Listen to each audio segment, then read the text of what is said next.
Nagsisimula ang pelikula sa Roma, doon ay may isang batang lalaki na marahang bumunot ng espada. Habang maingat niya itong sinusuri, ang may-ari ng espada na si Aurelius ay inagaw ito pabalik at inakusahan ang bata ng pagnanakaw. Mahigpit naman na ipinahayag ng isang lalaki na sa Roma, ang parusa para sa mga magnanakaw ay ang pagputol sa kanilang mga kamay. Di nagtagal ay dinala ang bata sa labas at marahas na inihagis ito sa isang malaking lawa ng tubig. Habang nakaharap sa kutsilyo ng lalaki, umiiyak na sumumpa ang bata na hindi siya isang magnanakaw at gusto lang niyang tingnan ang espada. Nang makita ang determinadong titig ng bata ay naawa ang lalaki, sinabihan niya ang bata na bumalik sa loob ng 10 taon dahil bibigyan niya siya ng sarili niyang espada. Sa oras na iyon ay lumitaw si Ambrosianus na nakasuot ng puting damit, at ang commander ng Romano ay inutusan lamang siya na ilayo ang bata nang walang gaanong paliwanag. Sumunod ay dinala niya ang batang si Romulus pabalik sa palasyo kung saan hinimok sila ni Nestor na umalis agad dahil darating si Odoacer. Itinanong ni Romulus kung sino si Odoacer at ipinaliwanag ni Ambrosianus na ito ang pinuno ng mga barbaro. Ang presensya ni Odoacer ay hindi nagkataon dahil sinasabi nito na nakipaglaban siya kasama ng mga Romano sa nakalipas na 10 taon upang suportahan ang kanilang pamamahala, at ngayon ay humihingi ng isang bahagi ng Italia bilang kabayaran. Maliwanag na ang mga kondisyon ni Odoacer ay hindi maaaring pag-usapan. Sa sandaling iyon ay lumitaw si Orestes na ama ni Romulus. Agad niyang pinagalitan si Ambrosianus dahil sa paglabas ni Romulus nang walang mga bantay. Napansin ni Ambrosianus ang kinakabahang ekspresyon ni Orestes, kaya iginiit niya na isinama lamang niya si Romulus para mamasyal dahil maganda ang panahon. Ngunit nanatili ang galit ni Orestes dahil nakatakdang koronahan si Romulus sa susunod na araw. Kinabukasan, nakatayo si Romulus sa gitna ng isang karwahe at dumating sa harap ng pangunahing bulwagan na pinapanood ng libu-libong tao. Sa karamihan ay nakita niya si Aurelius, ang lalaking nag-akusa sa kanya ng pagnanakaw at nagbanta sa kanya noong isang araw lamang.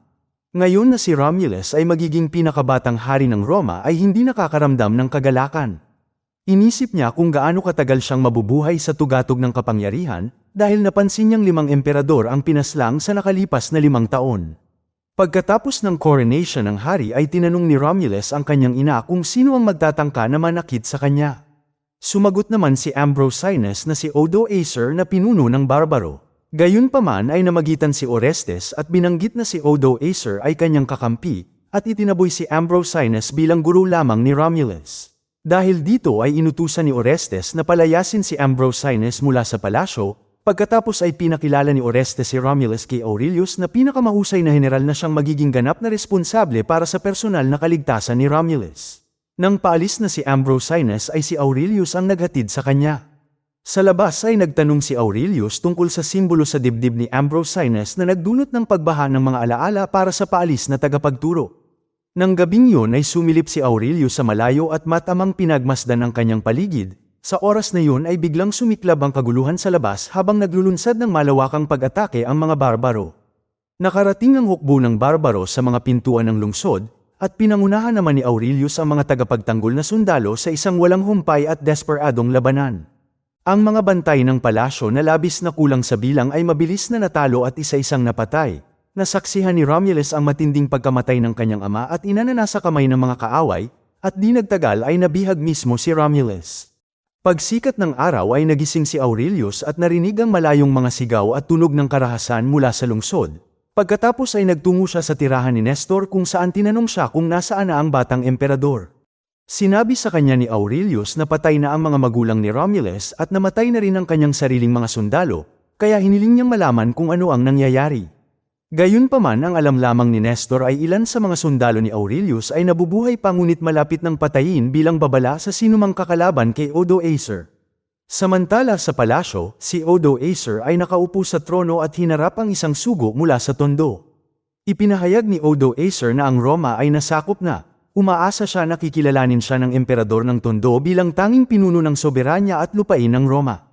Sumagot naman ang sugo na siya ay mga mata at tainga lamang ng emperador at hindi maaaring magbigay ng ganitong pagkilala. Pagkatapos umalis ang sugo ay dinala si Romulus sa harap ni Odoacer. Ang kanang kamay ni Odoacer na si Wolf Aila ay nagpaalala kay Odoacer na ang dugo ng pagtataksil ay dumadaloy sa mga ugat ni Romulus at iminungkahi na dapat siyang patayin upang tunay ng malipol ang Roma. Nang malapit na siyang bigyan ni Odoacer ng nakamamatay na pag-atake, mag-isang dumating si Ambrosianus sa palasyo.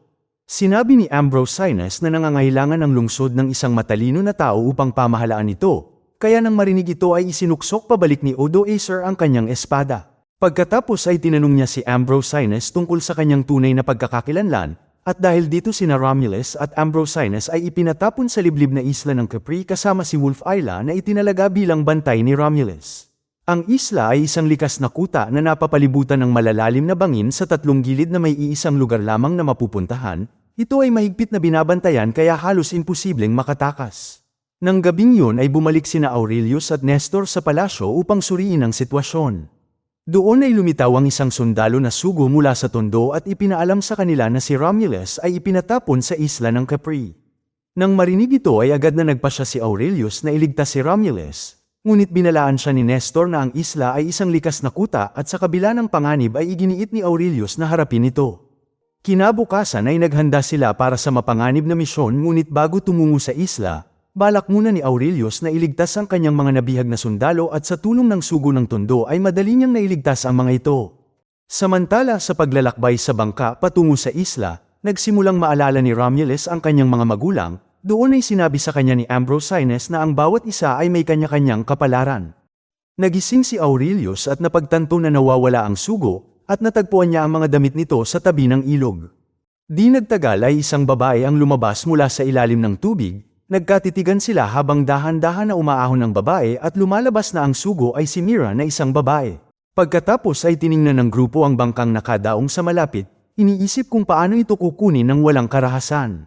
Pinag-usapan nila na kung lalapit sila ng magkakasama ay tiyak na matatakot nila ang may-ari, ngunit tinanggal ni Mira ang kanyang helmet at naglakad patungo sa lalaki.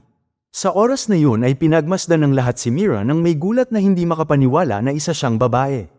Pagkatapos makuha ang maliit na bangka, ang grupo ni Aurelius kasama si Mira ay nagtungo at nakarating malapit sa isla.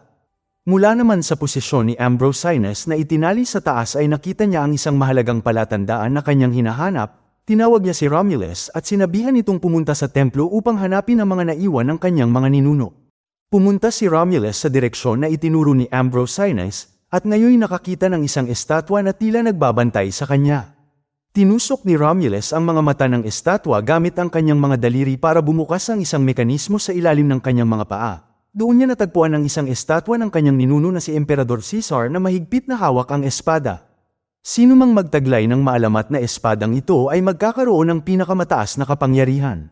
Samantala sa labas ay gumamit sina Aurelius at Mira ng lubid upang simulan ang pag-akyat sa bangin patungo sa isla. Habang mula naman sa posisyon ni Ambrosianus ay nakita niya ang dalawa na umaakyat sa kuta, at dahil nag-aalala na baka mahuli ang dalawa ay gumawa siya ng paraan sa tulong ng estatwang bato. Sa di kalayuan ay nakita ng bantay sina Mira at Aurelius na umaakyat sa pader ng kanilang kuta. Buti na lang at mabilis na napatumba ni Ambrosianus ang banta. Hindi nagtagal ay lumabas si Romulus mula sa nakatagong lugar habang hawak ang espada ng kanyang mga ninuno. Pagbalik sa grupo ay nakarating si Mira at Aurelius sa kuta, sumunod ay naghiwalay ang dalawa pagkatapos ay inatake ni Mira ang mga natitirang bantay habang si Aurelius ay tumungo sa templo upang hanapin si Romulus. Di nagtagal ay matagumpay na naakyat ng natitirang grupo ang kuta, at sa oras na yun ay napatay na ni Mira ang kalahati ng mga bantay ng isla. Pagpasok ni Mira sa templo ay nakita niyang lumitaw si Romulus na hawak ang espada. Pagkatapos ay pinangunahan ni Romulus ang lahat upang makatakas sa pamamagitan ng imburnal ng isla. Matapos makita ang lahat na ligtas ng nakadaan sa rehas na bakal, nagpasya si Mira na bumalik at makipaglaban kasama si Aurelius. Sa harap ng isang grupo ng papalapit na mga kaaway, napilitan ng dalawa na tumalon mula sa mataas na pader ng kuta. Nang ligtas ng nakarating ang lahat sa baybayin ay natigilan sila nang makita nila si Nestor, at sa kanilang labis na pagkasindak ay nagtaksil si Nestor at naghanda ng isang hukbo ng barbaro na papatay sa kanila.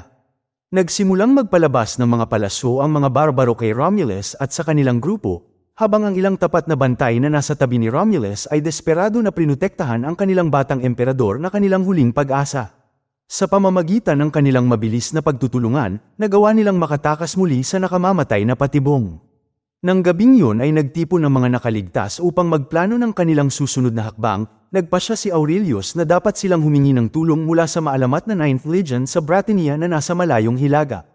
Pagkatapos ng isang mahirap na paglalakbay ay sa wakas ay nakarating sila sa liblib na lupain sa hilaga, kung saan masayang niyakap ni Ambrosianus ang kanyang lupang sinilangan. Gayunpaman, nang marating nila ang kampo, nalungkot ang lahat dahil ang kuta ay abandonado, na malinaw na matagal nang inabandona. Nang magsimula silang mawala ng pag-asa, isang grupo ng mga taong mukhang magsasaka ngunit nakasuot ng lumang baluti ang lumitaw sa labas ng pader. Pagkatapos ng pagpapakilala, tinanong ni Kestenan si Aurelius kung ano ang layunin ng kanilang pagbisita. Ipinaliwanag ni Aurelius na hinahanap nila ang 9th Legion dahil bumagsak na ang Roma. Dahil sa kanyang natuklasan ay napilitan si Kestenan na umamin na sila ang natitirang sundalo ng 9th Legion at si Kestenan ang kanilang general. Ipinaliwanag niya na matagal na silang pinabayaan ng Emperador Romano, na napilitan silang itapon ang kanilang baluti at ipagtanggol ang kanilang sarili bilang mga magsasaka. Binalaan niya sila tungkol sa isang mabangis na warlord na nagngangalang Vortkin, na namumuno sa isang malupit na lugar na kadalasang sumisira sa mga kalapit na nayon. Hawak na ni Vortkin ang isang kaharian sa timog at ngayon ay naghahangad na pamunuan ang buong Britannia. Ang tanging dahilan kung bakit naligtas ang mga dating legion ay dahil nakilala sila ni Vortkin bilang mga magsasaka lamang at hindi banta sa kanyang ambisyon. Samantala, si Wolf Isla na sinusubaybayan si Romulus ay dumating din sa Britannia. Natagpuan niya si Vortkin at ikinwento ang tungkol kay Romulus at ang hawak nitong espada, pumayag si Vortkin sa isang kasunduan. Kung matatagpuan niya si Romulus ay ibibigay niya ang bata kay Wolf Isla bilang regalo, ngunit ang espada mismo ay mananatili sa kanya. Samantala, dinala ni Ambrosianus si Romulus sa isang nakatagong kanlungan at sa wakas ay isinalaysay ang kanyang nakaraan. Isiniwalat ni Ambrosianus na inilagay ni Vortkin ang marka sa kanyang dibdib, isang ritual na nilayon upang makuha ang sikreto ng lokasyon ng espada. Gayunpaman, ang sikreto ng espada ay maaari lamang malaman ng mga may tunay na hustisya at dahil dito ay tumakas si Ambrosianus. Ikinalungkot ni Romulus na siya ay isang emperador na walang bansa at hindi alam kung paano matutupad ang kapalaran ng mga bato. Hindi nagtagal ay pinatay ni Vortkin ang ilang mga bata bilang babala. Dahil sa takot, nagkaisa ang mga tao sa nayon at hiniling na umalis si Romulus at ang kanyang mga kasama dahil ang digmaang ito ay hindi kasalanan ng nayon. Sa mahalagang sandaling ito, isiniwalat ni Romulus ang kanyang tunay na pagkakakilanlan bilang huling emperador ng Roma. Pagkatapos ay kinausap ni Aurelius ang mga tao sa nayon na kinabukasan, siya at ang kanyang mga sundalo ay maghahanda para sa labanan. Tinatanggap niya ang sinumang handang makipaglaban kasama nila bilang magkakapatid, at para sa mga pipiliing hindi sumali, binabasbasan niya sila bilang magkakapatid. Kinabukasan ay naghanda ang lahat para sa paparating na labanan, tumungo ang grupo sa kuta at sinimulang patibayin ang mga depensa nito. Opisyal na nagsimula ang labanan habang sumusugod ang mga barbaro ay hindi mapigilan ng mga palaso o ng mga bola ng apoy ang mga sumasalakay. Sa harap ng kaguluhan ay hindi nagtago si Romulus, sumali siya sa mga laban dala ang isang punyal. Hindi nagtagal ay nasira ang tarangkahan ng lungsod at nagsimula ang malapitan na labanan kung saan sa simula ay may kalamangan ang mga barbaro. Nang sandaling yun ay isang grupo ng mga mandirigma, ang natitirang bahagi ng 9th Legion ang lumitaw ng kumpleto na piniling lumaban. Nang makita ito, ang mga sundalo ni Aurelius ay nabuhayan ng loob. Hinabol ni Vortkin si Ambrosianus sa isang napakalaking nasusunog na puno. Lumapit si Ambrosianus kay Vortkin mula sa likuran, pinunit ang kanyang maskara at itinulak ni Ambrosianus sa dagat ng apoy habang hawak ang maskara ni Vortkin. Ipinahayag ni Ambrosianus sa lahat ng nasa larangan ng digmaan na ang malupit na si Vortkin ay patay na. Sumiklab ang hiyawan at nagsimulang tumakas ang mga puwersa ng barbaro. Sa sandaling yon, nakita ni Wolf Isla si Romulus at sinugod siya dala ang kanyang sandata. Sa kritikal na sandali, sumugod si Aurelius upang harangin ang pag-atake ni Wolf Isla gamit ang kanyang espada. Kinuha ni Romulus ang kanyang espada at direktang itinusok ito sa katawan ni Wolf Isla na sa wakas ay naipaghiganti na niya ang kanyang mga magulang. Pagkalipas ng maraming taon, pinakasalan ni Aurelius si Mira at pinalaki nila si Romulus bilang kanilang sariling anak. Si Romulus ay naging isang matalino at makatarungang hari at nagpakasal. Mula noon, ang kwento ni Romulus, ang huling emperador ng Roma na naging alamat ay naipasa sa mga henerasyon. Si Odo Acer ay hindi na matagpuan. Salamat sa panunood. Para lagi kayong updated sa susunod na kwento, mag-subscribe at siguraduhin na naka-on ang notification bell. Ingat!